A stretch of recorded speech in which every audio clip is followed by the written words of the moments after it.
Uhayyikum tahiyatal islamiyah, tahiyatal mubarakah, tahiyatal ahlil jinan, wa tahiyatam bihas salam.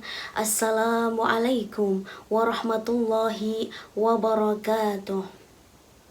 Alhamdulillahi rabbil alamin, wa bihi nasta'inu ala umuri dunya waddin.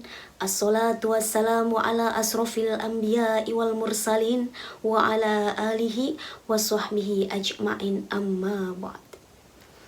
Pertama dan yang paling utama, marilah kita panjatkan puja dan puji syukur pada Zat yang telah menciptakan dualisme dunia, yang mana tidak akan bertahan satu jika tidak ada dua.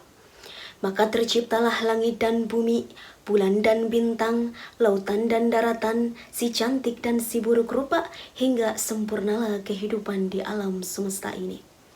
Salawat ma'asalam semoga senantiasa mengalir deras kepada Rasul pemimpin umat yang menyernak beribu kriminal dan maksiat, yang mengorbit cahaya selamat dan yang mampu memberikan syafaat kepada umat besok di hari kiamat. Beliau adalah baginda Nabi Muhammad Sallallahu Alaihi Wasallam yang kita nanti-nantikan syafaatnya di yaumul kiamat kelak. Amin amin ya rabbal alamin. Hadirin rahimakumullah. Dunia semakin cantik dihiasi dengan perkembangan teknologi yang kian canggih dan menarik. Akan tetapi, permasalahan dalam setiap lini kehidupan sering terjadi. Salah satunya adalah masalah perekonomian di negara kita ini. Padahal Islam telah memiliki solusi konkret atas permasalahan ini. Oleh karena itu, pada kesempatan yang baik ini, izinkanlah saya, Ana Nur Wahidah, untuk menyampaikan tausiah yang berjudul Ekonomi Syariah sebagai pendorong penguat ekonomi umat. Hadirin rahimakumullah. Berlandaskan pada surat Al-Baqarah ayat 275, Allah Subhanahu wa Ta'ala mengisyaratkan kepada kita agar umat Islam memiliki ekonomi yang kuat, ekonomi yang mapan, dan ekonomi yang mumpuni.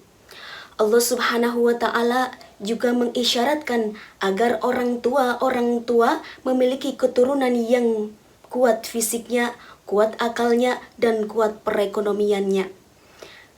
Karena tolak ukur dari sejahteranya seorang umat dilihat dari bagaimana perekonomiannya. Jika baik perekonomiannya, insya Allah sejahtera hidupnya. Hadirin rahimakumullah. Dalam dunia perekonomian terdapat 3 sistem ekonomi yang diberlakukan. Yang pertama yakni sistem ekonomi sosialis, yakni sistem ekonomi yang dikelola oleh pemerintah. Lalu yang kedua ada sistem ekonomi kapitalis, yakni sistem ekonomi yang dikelola oleh pribadi diri sendiri dan menguntungkan diri sendiri. Inilah yang membuat si miskin semakin miskin dan si kaya semakin kaya. Na'udzubillah. Lalu yang ketiga ada sistem ekonomi syariah. Pada sistem ini yang diberlakukan adalah nilai-nilai ukhuwah Islamiyah, nilai-nilai kebersamaan, sehingga terciptalah sikap atau rasa tak saling tolong-menolong antar umat. Yang miskin menolong si kaya dan si kaya menolong si miskin. Lalu dari penjelasan tersebut muncul pertanyaan, bagaimana cara merealisasikan sistem ekonomi syariah di negara kita ini? Jawabannya ada pada surat Az-Zariyat ayat 19 yang berbunyi, A'udzubillahi minasyaitonirrajim, Bismillahirrahmanirrahim. Wa fi amwalihim haqqul lisaili wal mahrum. Shadaqallahul azim. Yang artinya, dan pada harta mereka ada hak bagi si miskin yang meminta dan si miskin yang belum mendapat bagiannya. Hadirin rahimakumullah. Firman Allah tersebut dengan jelas dan tegas mengisyaratkan kepada kita agar umat Islam memberdayakan ekonomi syariah dalam kehidupan sehari-hari, bukan hanya ekonomi yang mementingkan kepentingan diri sendiri.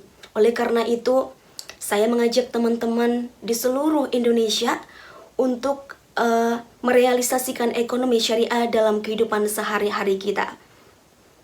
Demikian yang dapat saya sampaikan. Terima kasih atas segala perhatian. Mohon maaf atas segala kekurangan. Sampai jumpa di lain kesempatan.